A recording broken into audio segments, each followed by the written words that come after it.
Good morning, good afternoon, good evening, Notre Dame fans, wherever you are, whatever time it is. If you're watching this live, watching back, listen to this as a podcast, whatever the case may be, thank you so much for making us a part of your day. I'm Mike Singer, with me, Jack Soble and Tyler Horka for this week's Notre Dame Six Pack Show. It's been a couple weeks, and did not have this show on Wednesday because of National Signing Day, but we are back and we have so much to talk about as we're all kind of clenched here on a conference championship week, if you know what I mean, like waiting for what the committee is going to ultimately do with Notre Dame. We're going to talk about that in this week's show. Folks, please hit the thumbs up on this video. Subscribe to the Blue and Gold YouTube channel for more content.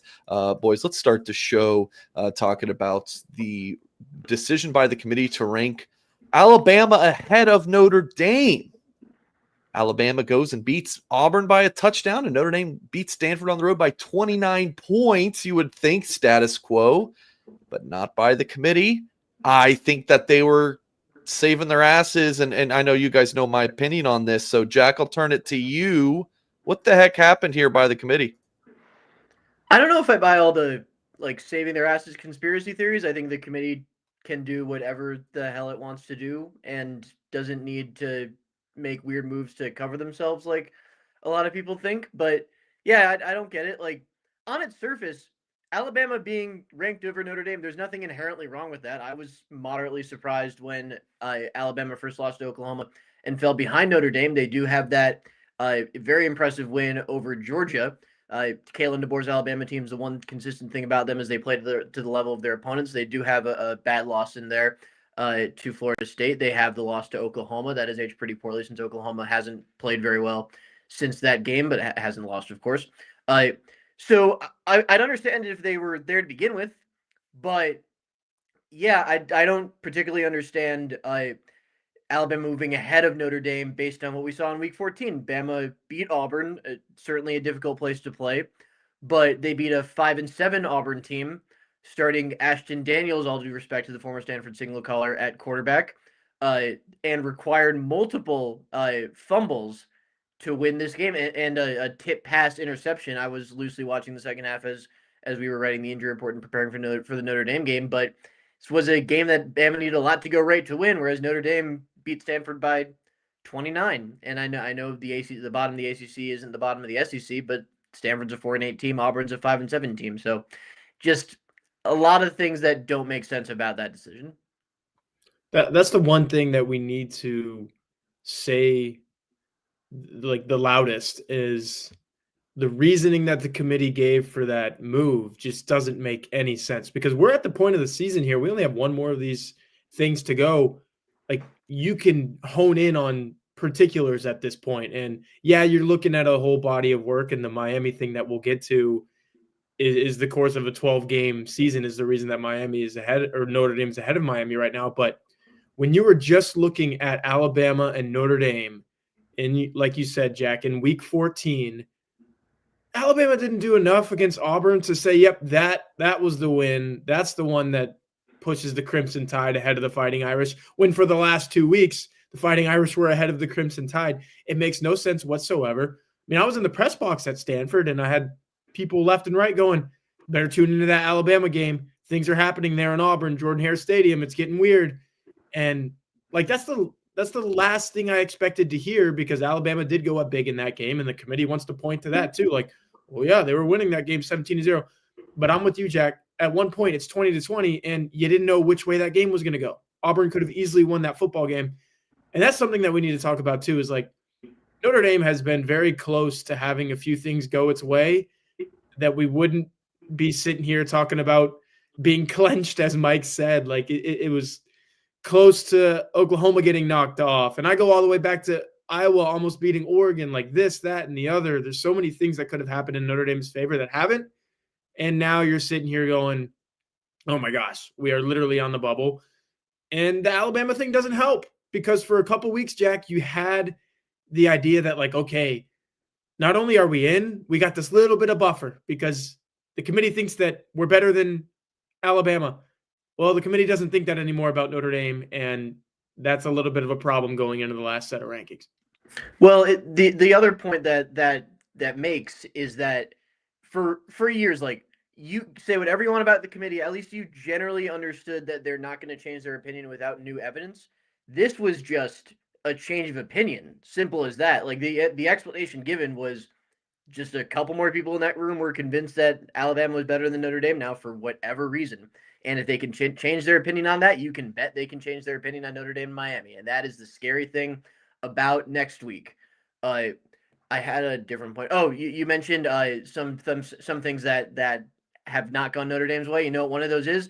Miami losing those two stupid close games to Louisville and SMU. Because if they won just one of them, Miami would be in the ACC championship right now. And with the way they're playing, they would probably win that game. If they win that game, that is one fewer bid steal that the ACC had that Notre Dame has to deal with. And Notre Dame is probably in the field if BYU loses the Big 12 championship. So, and that's just another thing that hasn't gone Notre Dame's way down the stretch. And the same can be true, by the way, for a lot of teams. Like you look at Vanderbilt, Texas, Miami, Notre Dame. These are all teams that would have been comfortably in last year's field if compared against the same teams like the 3-loss Alabama team, like SMU, like even Indiana for that matter, who obviously didn't have a quality win to go with its 11-1 record. So it's just a much stronger year in terms of bubble teams, unfortunately, for teams like Notre Dame and Miami.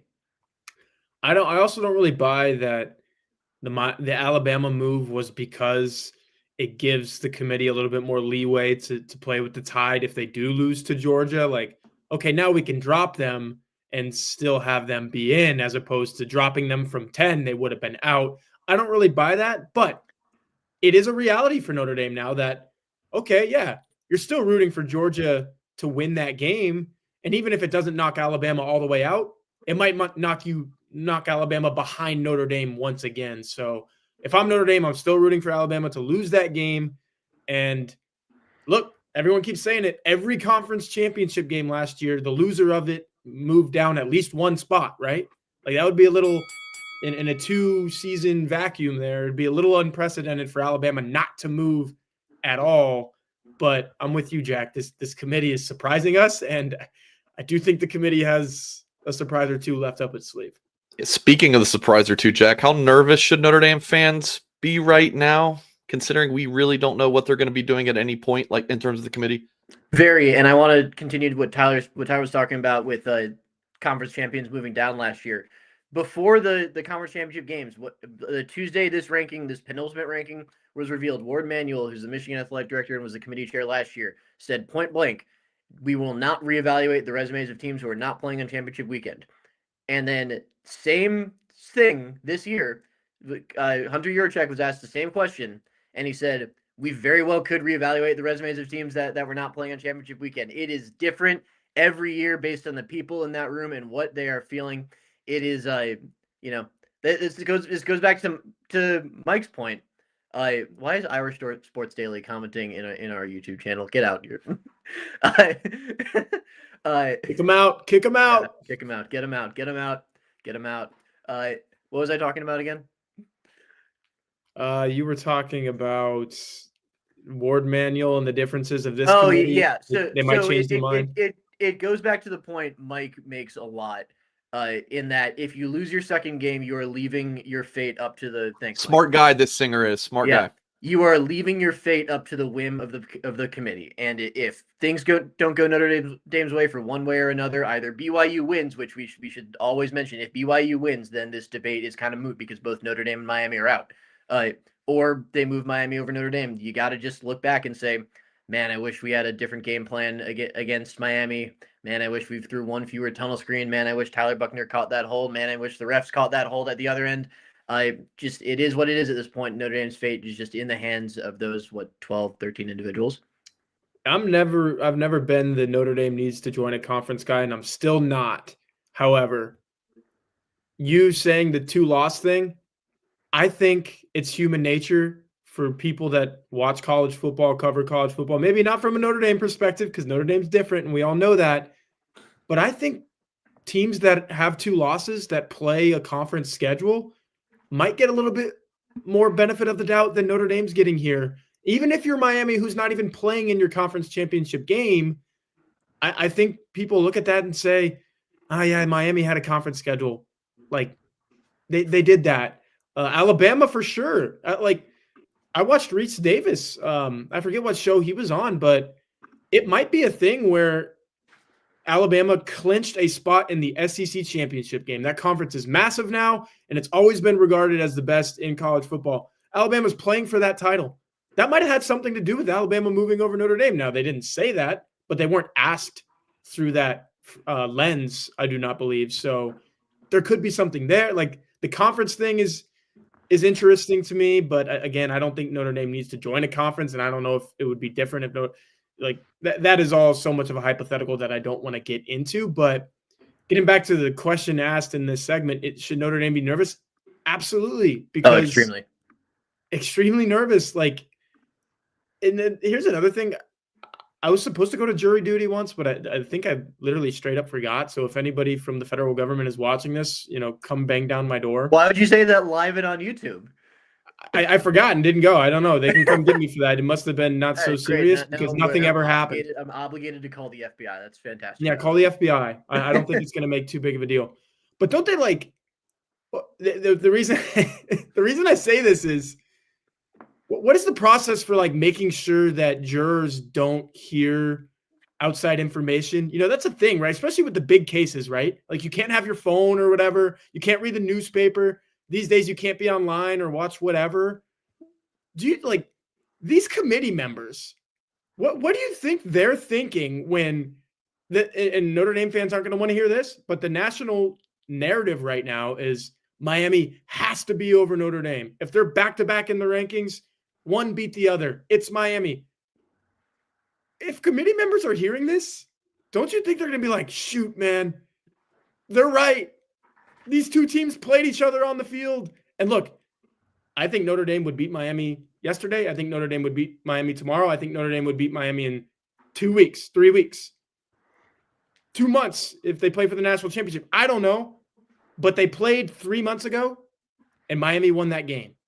So if they were back-to-back in the rankings, I think that the committee would be like, oh my gosh, everything we've heard for a month and a half is right.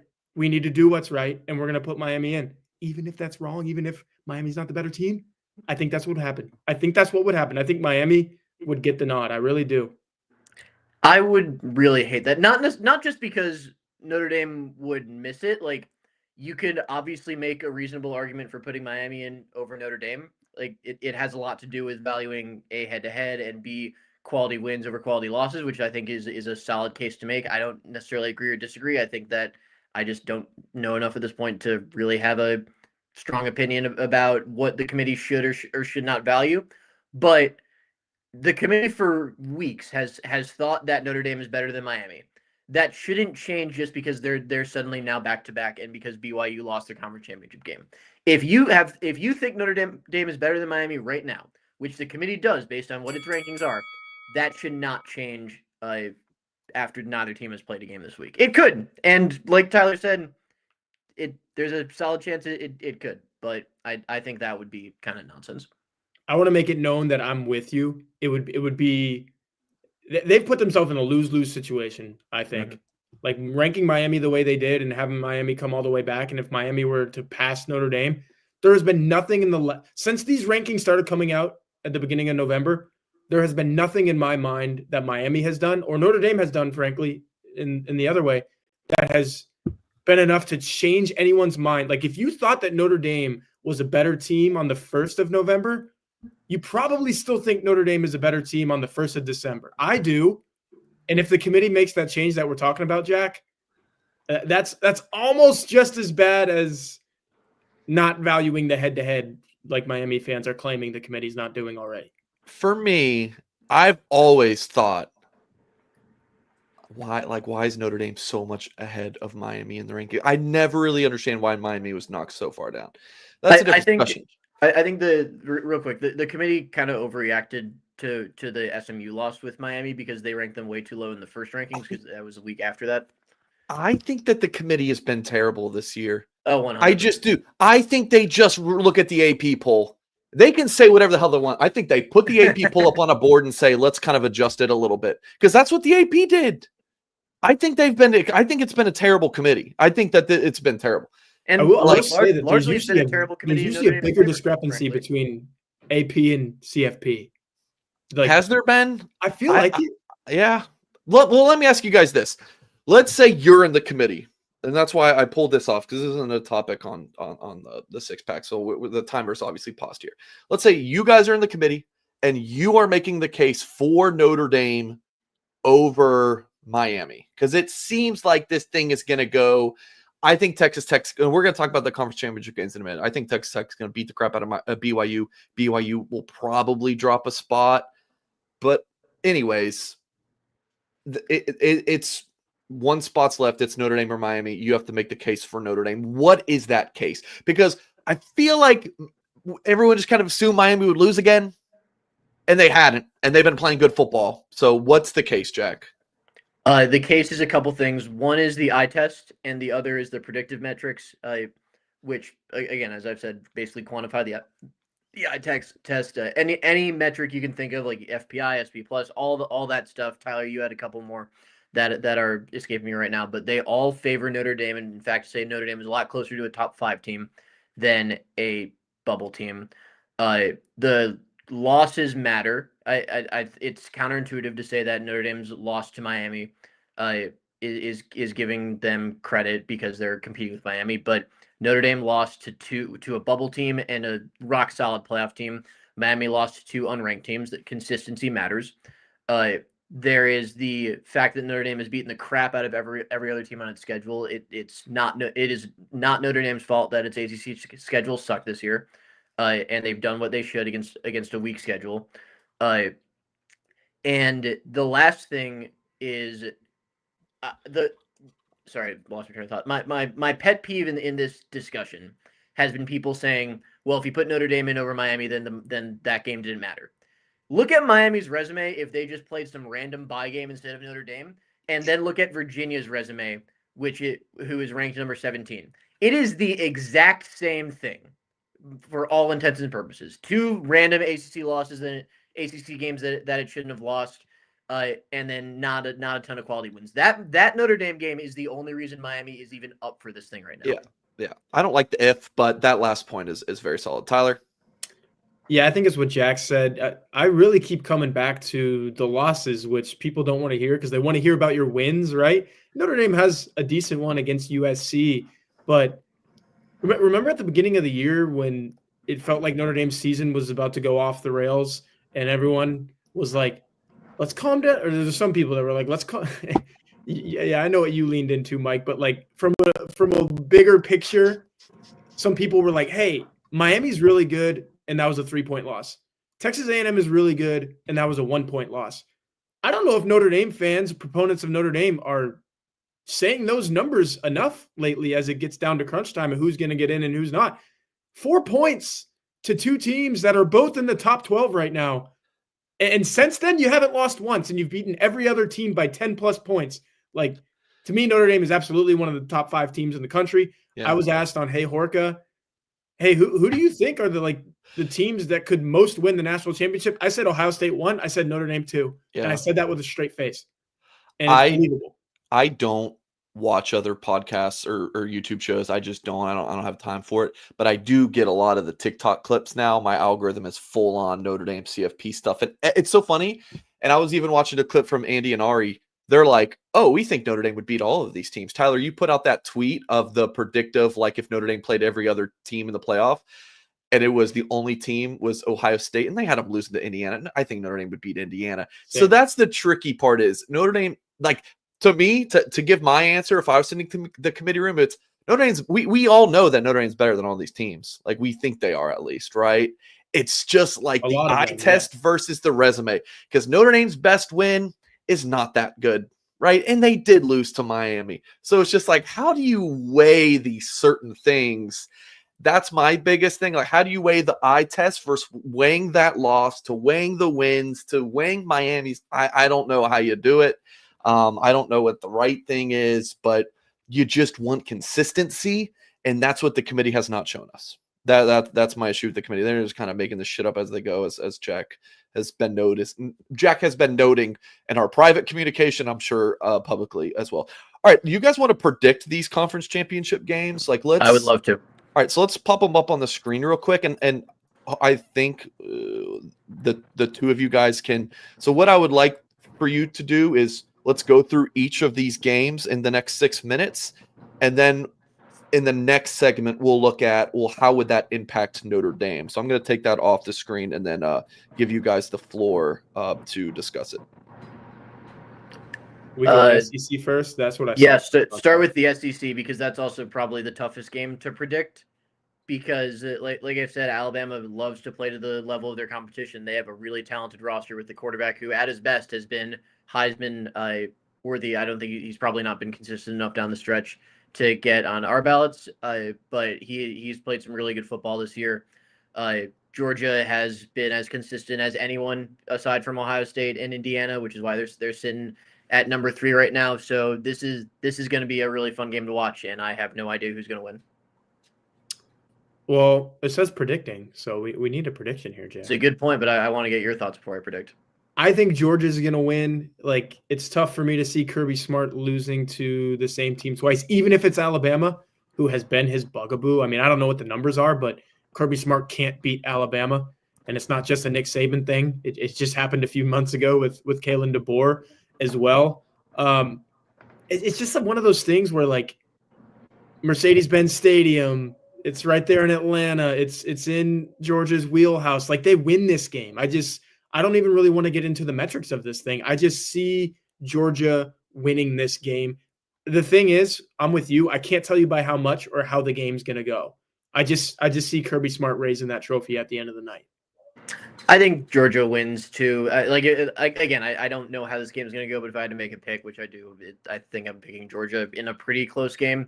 Gunnar Stockton has played some really good football recently. That Georgia Tech game in the past couple seasons has just been so weird. I almost threw out the result of that game. But against Texas, Gunnar Stockton played very well. Mississippi State played very well. Florida played very well. He's just playing some good football right now, and I think he'll kind of take the Georgia roster, which is generally obviously really good, over the top. Yeah, let's go Big 12 because that's the next one that matters the most. Probably matters more than the SEC. I can't, like, when I'm looking at these games between teams that I don't cover, it's like, what do you have in your mind? What do you visualize with these teams? And Notre Dame played a night game, I think, the day that Texas Tech played BYU. So I watched pretty much all of that Texas Tech BYU game, and I can't get out of my head how Texas Tech just thoroughly handled BYU. And I get it. It was in Lubbock. College game day was there. Patrick Mahomes was there. Like, the vibes were immaculate. It's going to be a little bit different 11 a.m. at AT&T Stadium. But the Red Raiders are still going to bring more people to that venue than BYU is probably. And it's another one of those things, Jack, where it's like, at the end of the day, I see Joey McGuire. I see Jacob Rodriguez, those guys that Texas Tech has going for them right now. I see them winning this game. I just don't think it's going to be another like runaway 22-point victory, which I'm not sure matters. If BYU loses by any margin, they're not in right now, and they're not going to be in with a loss of any kind. I do agree on that last point that they're not going to be in with a loss of any kind. Watch it. I watched it. Yeah, this was the Navy game. I think was November 8th when these two teams played. So Notre Dame did have a night game, so we were able to watch. I got the same feeling that I think you got when Notre Dame would get into a playoff game in like 2012, 2018, 2020 against an obviously superior team. And like, if you're Notre Dame, you're excited. You've certainly earned your right to get there. BYU was undefeated at that point. It had earned its right to play a marquee game here. And then it just gets there, and the talent level is not comparable. And the Fighting Cody Campbells have really accumulated a ton of talent. Their only loss is without their starting quarterback, who is a really good player. Defensively, they just got dudes all over the field. Jacob Rodriguez is generating worthy Heisman consideration. David Bailey is arguably the best pass rusher in the country. Romello Height on the other side is a really good pass rusher. They have some dudes in the secondary too. I don't think this will be close again. I would happy to be wrong because BYU is a fun team, and I love that Crumble Cookies and the Mormon Church denied Penn State of their preferred head coach. Big fan of Bear Bachmeier, the fullback playing quarterback. And would love for this to be a close game because the Big 12 is very fun. I just think Texas Tech has way too much of a talent advantage. Yeah, I agree with all that. ACC is an interesting one because Is it? It was brought up in Hey Horka that like there is Notre Dame rooting interest in this game, even though Is there? yeah, but like so if Duke wins, no ACC team gets in, it might become a talking point for the committee. Like, hey, Miami can be our ACC team that we get in there. There's the representation. That's a little conspiracy theory ish, but like if there is no ACC team and you're weighing Miami versus a second group of 5 team, is that a nod they're going to give to Miami? Like, I don't know. Couldn't the opposite be true? That like if they determine that the ACC doesn't even get an auto bid, could they say like this conference was so terrible and we don't need to give them representation? Very possible. Yeah. I don't know. I woke up this morning like I don't care about this ACC championship game, but now my mind is in that world. So I think Virginia wins, and it's just like it's not a problem. But that conference is so unpredictable. I don't know. And then my thoughts on the Big Ten championship game is to be the best, you got to beat the best. And I don't think Indiana's the best yet. I think Ohio State's going to win that game. Agreed on both points, though. I am fascinated to see what Indiana can do because this is clearly a better Indiana team than it was last year, and I think that game will be competitive. I don't think Indiana will win. Okay, so you guys have Georgia winning, right? I hear that. So it's pretty chalk here: Georgia, Ohio State, Virginia, Texas Tech. But you guys said Georgia in a close one. So are we thinking Bama doesn't get knocked out because Bama, like they're probably going to do what they did last year, where hey, if you lose, if you lose an extra game, you're not going to get penalized for it. And then do you guys think Texas Tech loses close enough to BYU that you mean beats BYU close enough? I'm sorry, does BYU lose in a close enough margin that the same is applied? Does Notre Dame stay at 10, BYU stays at 11, and Miami stays at 12? All right, do they not get side by side? Very possible. All right, so I'm going to leave that up to you guys and talk this out. Does Notre Dame get in based on your predictions? All right, Georgia wins close. Alabama would only drop 1 spot, maybe. That would help Notre Dame a lot. If they drop it all. Right, maybe 1 spot. I see Alabama getting in no matter what if they played Georgia respectable. That's a Georgia team they already beat. We mentioned that earlier. Yeah. Like, you can't penalize a team too much for losing to a team that it already beat. With BYU's case, like if you go against Texas Tech again and you lose this to the same opponent again, like I think there's at least a little bit of a black mark there where the committee's like, we got to move these guys, but you're moving them with teams behind you that aren't playing. You know what I mean? Like you can't drop them too far because Miami's got nothing that it can make itself look better with. And I think, but beyond that, it's Texas, it's Vanderbilt. Like those teams are doing nothing to move by BYU. So you're dropping BYU just on the merit of losing that game. I don't know how far you drop them, but Jack, I don't know if you keep them still either. Like the hypotheticals are crazy with this, but it's funny because you want Alabama to drop, so Notre Dame moves up the spot, but you don't want BYU to drop because you want that buffer. Everyone's liking that term buffer lately. I don't know, man. This is one of the most contentious Sunday selections since the playoff era began just over a decade ago. It's crazy.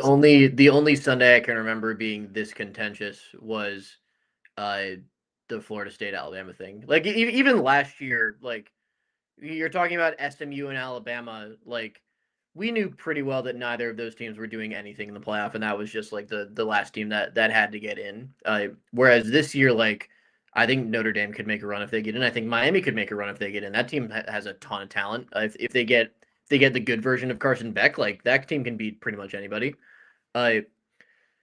What the committee will do, I have no earthly idea. They could drop BYU. They could for all we know, they could see like BYU lose a close game and be like, you know what, this is an improved BYU team from the last time that they played Texas Tech and the last time we evaluated them, that we're actually moving them up. Like that. Like with a close, if the loss is close enough, you think? Yeah, if the loss is close enough, like think about it. the committee thinks BYU is the 11th best team in the country, despite getting blown out by Texas Tech. If they lose a close game, would that not be a clear sign of improvement from BYU? And they'd be losing a close game against who the committee thinks is the fourth best team right. in college football. So there's that to consider.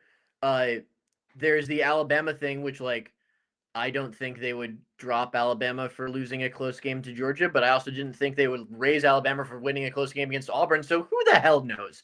And also, everyone's like, if Alabama gets killed, then you gotta drop them. I agree, but who here thinks Alabama's gonna get killed? No, nobody thinks Alabama's gonna get killed in that game. I would be shocked if Alabama gets killed. I would be too, and I think we're on the same page based on what we've talked about in the last two segments here. I don't think we think BYU is going to get killed. Like maybe overmatched, and it's apparent that Texas Tech is better, but I don't think BYU is going to get killed to the point that it's like, all right, yeah, get them out of here. Behind Texas and Vanderbilt, get them out of here. We also need to weigh the possibility of the committee doing the funniest thing, the committee doing what it has done for 5 weeks now, because everyone thinks that once Miami is right up against Notre Dame, it's for sure. And I'm even thinking this way too now. The move's going to happen. Even though they did nothing this weekend, Miami's going ahead. It's very possible that Notre Dame is number 10 on Sunday and Miami is number 11. And the outcry from South Florida is going to be insane and incredibly loud and by all accounts warranted. They beat Notre Dame.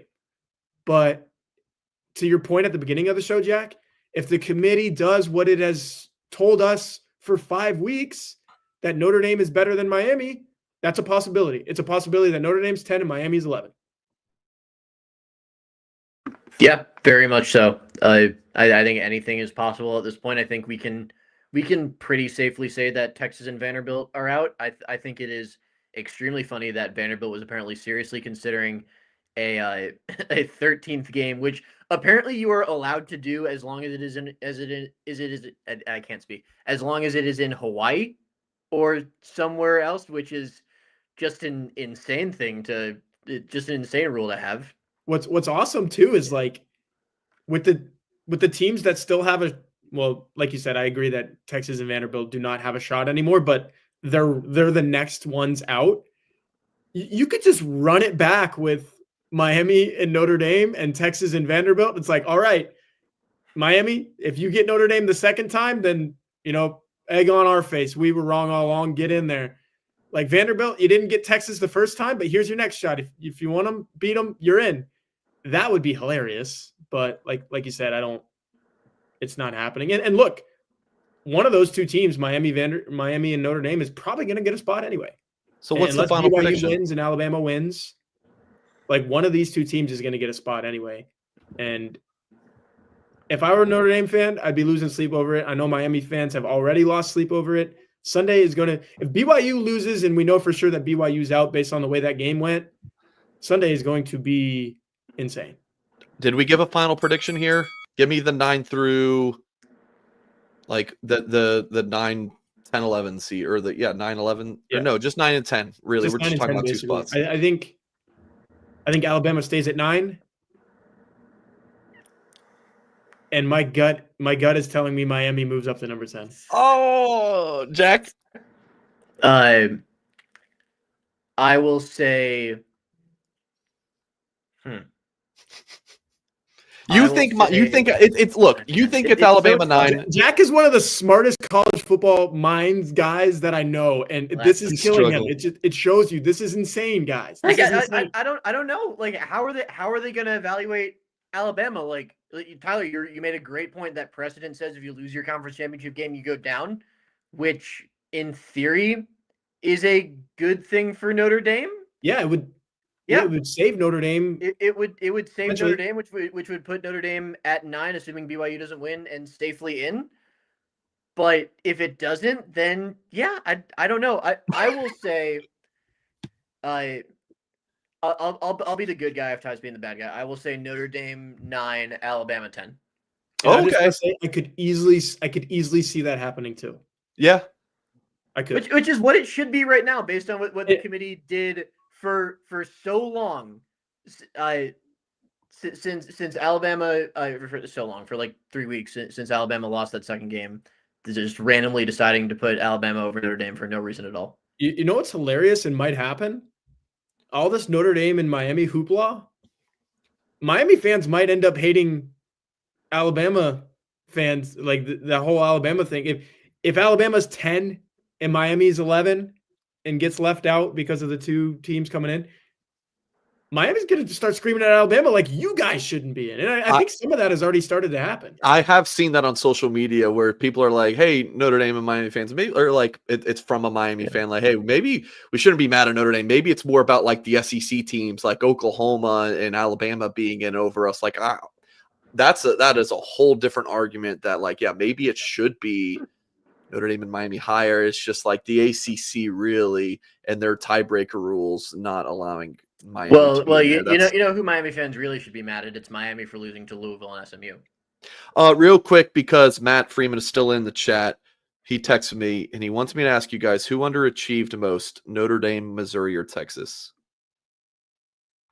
Texas was the number not one Notre team. Dame. Notre Dame, Texas was the number one team in the country going into the year, and they're out of the playoff. I will give a shout out to Missouri for having a championship level defense and whose passing game and special teams just drove it right into the wood chipper. I've never seen this guy in our chat. He says nothing but Irish. Says the committee can't change Notre Dame and Miami, brother. That's the one. I hope you're right, Mike. That's the one you screenshot. I hope you're right, brother.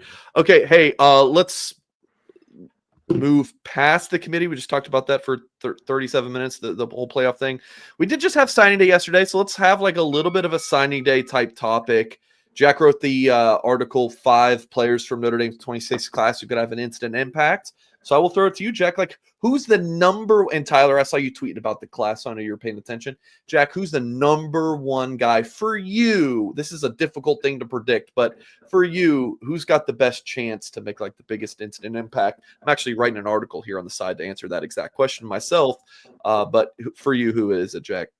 I want to say at the end what you think, Mike, but okay. I think there are 3 that I really like. The tight end Ian Premer, and the cornerbacks Aiden Pouncey and Kari Adams. You have to remember, like, when you talk about instant impact freshmen, it has as much to do with opportunity as it is talent. Like the obvious example here is that we wouldn't have known, or the national media wouldn't have known who Leonard Moore was at this time last year if Benjamin Morrison didn't get hurt.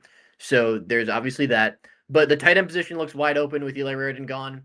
Cooper Flanagan is the veteran of that group, but he's coming off basically a lost season. I don't know what's going to happen with him in the playoff, but he's obviously gonna have to show that he can be the same guy athletically, which obviously really sucks for him. He's a really good guy and a really good player, but Achilles injuries can do that to people. And then James Flanagan, Ty Washington can both come back, but now they're established by any means. So Ian Premer has a great opportunity. The cornerbacks, obviously Notre Dame has a strong recent history with cornerbacks helping right away. While I think Mark Zachary did some good things this year, he certainly didn't look like he's a guy who has to be in that mix or can't be beat out by Pouncey or Adams, both of whom Notre Dame is very clearly high on. I think it was Kyle Kelly who told me like how high Marcus Freeman is on Aiden Pouncey, and you hear Marcus talk about Aiden Pouncey yesterday. He loves that kid. And that's someone with the size and athleticism to make an instant impact. There's also like Christian Gray could go to the NFL in this offseason, so Notre Dame will obviously badly need cornerback help if that happens. But even if not, I think both of those guys could compete for number 3. I've just seen too much with Notre Dame and the Marcus Freeman and Mike Mickens era to say that a defensive back is not going to be a dude right away. I mean, look at this year. Mark Zachary played a lot of football. Dallas Golden playing a lot of football. Like someone from O'Brien, Adams, and Pouncey is going to play a lot right away. Like it just happens that way for Notre Dame. And it's not a bad thing. It's not like, oh my gosh, it's such a necessity to get one of these guys on the field because we have nobody. Like Notre Dame has recruited depth and talent, like quality and quantity in the defensive backfield. But somehow these guys just find a way to rise up, break through, and get on the football field. So I think one of those 3 guys, probably multiple of them, maybe multiple of them. We'll see. Everything that you said at the tight end spot, just like when you're evaluating the player, when you're just looking at what Premer can do, just because he's that guy, he's like on the fast track to get on the field right away. And then you mention what Notre Dame's tight end position was this year and could be next year. Like, man, thank God for Eli Raridan, because he has held this thing together like not just a Band-Aid, like the sturdiest duct tape that you can think of. He has been the glue guy for that unit. Notre Dame needs someone, and Flanagan could get healthy. The younger Flanagan could get better and like be someone that you have to play. Jack Larson maybe even can become that guy. But like I wrote it in my report card. We always talk about like who's the next great Notre Dame tight end, because Notre Dame's become TEU in a sense, right? And sometimes we say it just to say it. I don't think we're saying it just to say it with Premer. Like I think he's actually that freaking good and probably is going to play right away. Well, this is also a position that, like defensive back, has been very friendly for true freshman contributors in recent years. You mentioned O'Brien. While he's obviously physically ready to play right away, and like the instincts and ball skills are terrifying for opposing offenses, he might be a little more log jammed than the corners if both the Don Schuler and Luke Talmadge come back. Obviously, Tate Johnson has to come back. I think there's a chance all three of those guys could be back, in which case it would be tough for O'Brien to play right away. But obviously injuries can happen and guys can step up, as we saw with Leonard Moore, Anthony Knapp, and etc. The running backs both have a chance to play right away. Probably not both of them, but certainly one of the two. And correct me if I'm wrong, Mike, but I don't think we can really say which one has a better chance right now. I think they're both probably on equal footing in that regard. Yep. Yeah, I agree. But this thing is shaping up to if all three of Anees Williams, Nolan James, Jr., Kedron Young come back, probably assuming Jabron Payne leaves at this point, even though he's got a year left. But all three of those guys certainly look like they can play big roles, particularly Williams as of late. But none of them are as established as Lover Price was last year. So there's certainly room for a freshman to break into that rotation. Here's the thing, though. Notre Dame is recruiting running backs so well that it's like you look at Love and Price probably leaving, and you're like, oh, that means a freshman has to be able to step in and play right away. It's like, not Nolan James Jr. is probably that buffer guy that is going to have the third nod, if you will. If it's Williams and Young, then it's got to be James, because I think James is incredible. And weren't we talking about James the same way that we're talking about Osborne and Walton last year, right? Like, can play right away. You love that buffer word, by the way, Tyler. It's been keep using it, man. It's stuck in my head. I have your report card pulled up right now. You guys can find it at blueandgold.com. And, I feel like in years past, there's always been that one position group. Like last year, it was a good class, that receiver group. It was like there's some holes there, even though I liked it, like each player in a vacuum. But like it's like there's always like a C. There's always been like a C in the past several years of Notre Dame's classes.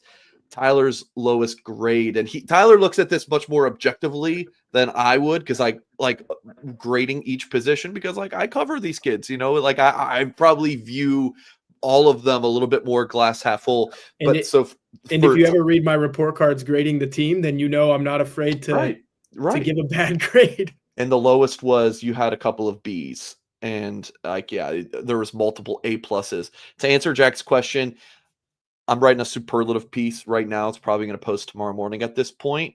And one of them is instant impact. And I'm going with Joey O'Brien, because I referenced Kyle Hamilton's freshman season when it was, I have to double check and confirm. This is my first season to cover Notre Dame in 2019, but it was Jalen Elliott and Alohi Gilman. I'm like, please let me know in the chat. I think that was the two safeties. Returning starters, like really good players, they couldn't keep Kyle Hamilton off the field. Like literally make like a 3 safety formation for Kyle, because that's how good he was. Joey O'Brien might be that good that you just have to play him. Speaking of Kyle Hamilton and Alohi Gilman, how about what they're doing, what they've done in Baltimore this season? Because that's low key like one of the best stories of the NFL this year. If you guys don't know, like they traded for Alohi Gilman, and that allowed them to move Kyle Hamilton closer to the line of scrimmage, so he can like mess stuff up, in the box and in the run game and as a pass rusher. And their defensive points per game has gone from like 30 to like 15 since that trade. It's wild. All right, folks, please hit the thumbs up, of course, on this video if you have not done so yet. Last topic, who is your MVP of the Notre Dame football regular season? Who is not named Jeremiah Love? Jack Soble, keep it with you. The obvious answer is CJ Carr because he's the quarterback and he's playing really well. I do want to shout out two guys on defense, though.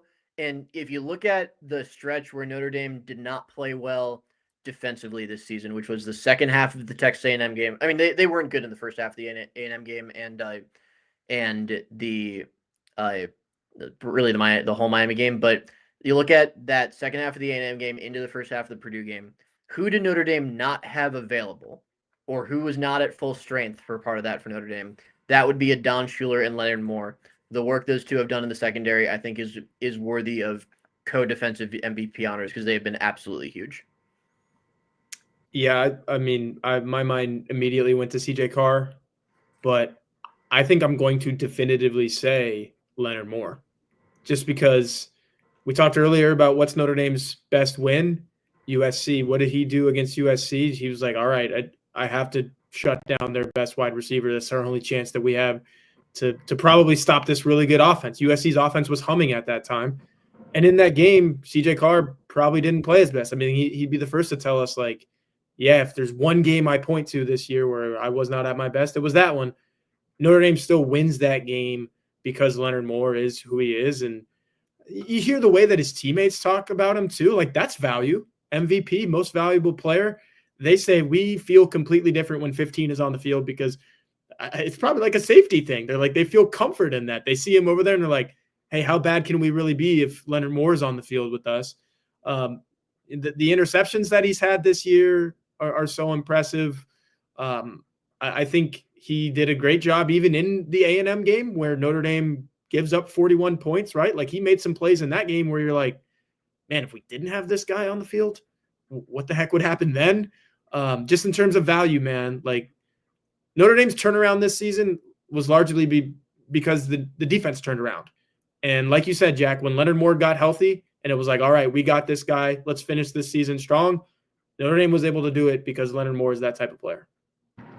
For sure. And like when we vote for like team MVP at the end of the season with our BGI awards, it will be 1 Love, 2 and 3 Carr and Moore, and in either order. I don't know which order I'm going to vote for. Probably depends on what happens in the postseason. If they do reach the playoff. But I want to shout out Schuler for the work he's done in this regard because you look at what they were without him, and I think there's a strong chance if he doesn't get ejected for targeting that they beat Texas A&M in that game because he's just such a rock for them back there. Freeman said he played lights out down the stretch. Whether he leaves for the NFL, it's a worthwhile question. He's probably got a decision to make. He's going to deal with the same thing Xavier Watts dealt with. I do want to have our friend Jacob Infante on at some point because I know he's watched a lot of the Notre Dame guys. He recently gave Eli Reardon a day 2 grade. But he'll probably deal with a lot of the things Watts dealt with, and that like he doesn't have great top end speed, he doesn't have terrific size, but man, he's just a ball player at safety, and he deserves whatever flowers he gets. Yeah, I mean, you trace Notre Dame's defensive turnaround to Leonard Moore getting healthy, but like even before that, you probably trace it back to the pairing of a Don Schuler and Tay Johnson at safety. Once those two guys started playing with each other in the back end of Notre Dame's defense, it was like, oh my gosh, like why wasn't Tay Johnson starting from the start? And like, look, it stinks that Notre Dame had to go through those learning curves without knowing who their best personnel was. You wish that Johnson maybe would have played against Miami and Texas A&M. It just didn't happen that way. But I agree with you, man. Don Schuler, like you mentioned, Marcus Freeman, like the lights out verbiage. I love Tay Johnson after, was it the Pitt game? He called him a fire starter. Like my ears perked up in the press conference room when Tay Johnson was like, yeah, Don Schuler is our fire starter. I'm like, that I talk about value with Leonard Moore. There is value in that. There is value in looking over and seeing number 8, knowing that he's going to come downhill and make a big-time football play for you. And these are all reasons why I think Notre Dame fans really want to see Notre Dame in this college football playoff, man, because like personnel-wise, Notre Dame is up there. I just wrote an article that's going to appear in our Blue and Gold magazine coming up. Like the offense, personnel wise, you're like, my gosh, the quarterback is among the best in the country. The running back is the best in the country. The wide receivers are better than they've been. And then we just talked about what we talked about on defense, Jack, with Moore and Schuler and Johnson. This is a playoff caliber team, and it's going to be really interesting on Sunday to see if they actually are in that playoff. Curious, so my honorable mention outside the top three was Schuler. Do you have a shout? Fields, Malachi Fields. That's what the chat's saying. Yeah, somebody said that in the chat. No, I think Carr and Moore have kind of separated themselves. Yep. I don't want to copycat you and say Schuler, but that's a damn good pick as well. I think he's really important. Drake Bowen maybe hasn't been as flashy as some people would have thought, but like he's a rock in the middle. Kingston Viliamu-Asa too. Man, he was so good. I love Kingston Viliamu-Asa the way he plays football. Let me keep on the Fields thing. If I would have told you guys 36 receptions for 630 yards and 5 touchdowns before the start of the season, I feel like we would have said that's disappointing numbers, but it feels like he's just been consistent and clutch when Notre Dame has needed him. Were those were Fields numbers? Well, phase-ons are like right at the same thing, and I think that's when you start adding it all up and you say C.J. Carr's a 2,700-yard passer, like he's spreading the ball around. So I'm not. Yeah, maybe you would have thought more 800, 900, right? But like the fact that Faison basically has identical numbers is Faison has 13 more receptions, which is a little bit. I mean, he's just used so much more in the short passing game, but he has 10 more receiving yards than Fields and 1 less receiving touchdown, Jack. Yeah, this is an offense that spreads the ball around. I think we all underestimated what Faison could do this year and how strong that 1-2 would be. Obviously, Greathouse wasn't very involved when he was healthy, and then he got hurt for most of the season. But Pauling was really good. The final 8 games with Greathouse out. That's a heck of a 1-2-3. You got to get Eli Raritan involved. You got to get Jeremiah Love involved. That's 5 guys who you have to target, and that's why Malachi Fields doesn't have the elite numbers that he might have put up at Virginia. Yeah. Anything else, boys, before we want to close off? Who gets our blue and gold staff MVP of our 6 full-time writers? Who gets the MVP of this calendar year? Hansen for the turkey leg. Yeah. Hansen for being Hansen. Hansen for being, dude. Yeah, the YouTube sacrifice. That guy, he's.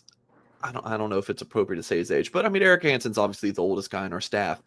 The amount that guy grinds, he works his ass off.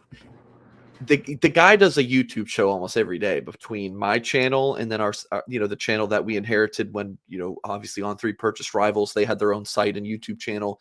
They kept it going with Football Never Sleeps. It's actually in the description of this YouTube video. If you don't subscribe to the Hansen and James channel, obviously those guys are on our channel, but they have their own too.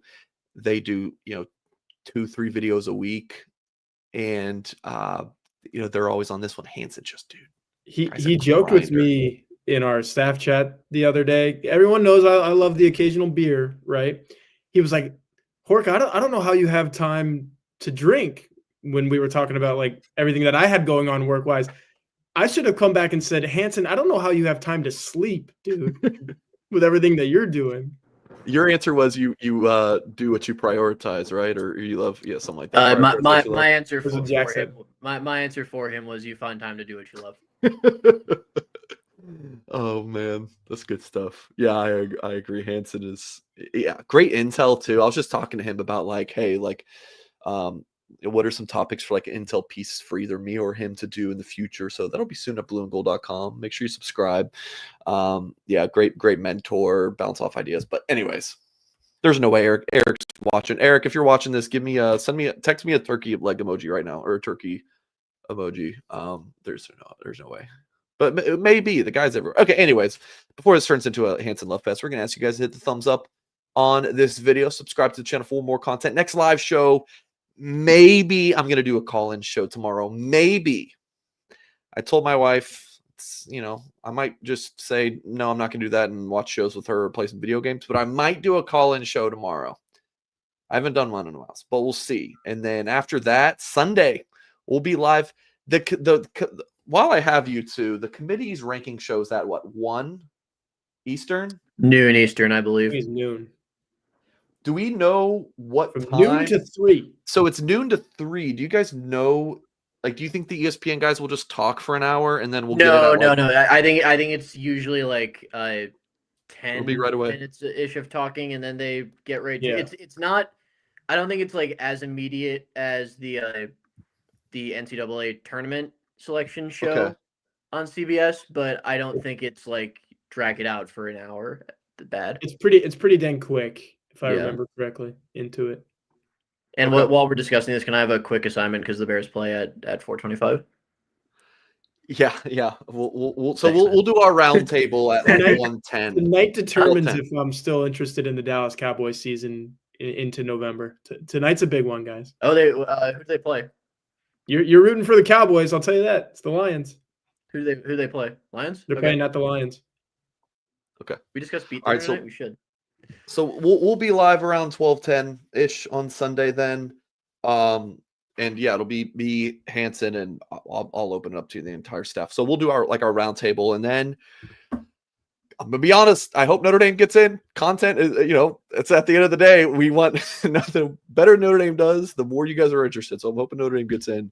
But if not, we'll rage talk about the CFP. That'll be a massive show for us either way. If Notre Dame gets in, everyone's going to want to watch and talk about it, be excited. If not, everyone's going to be pissed.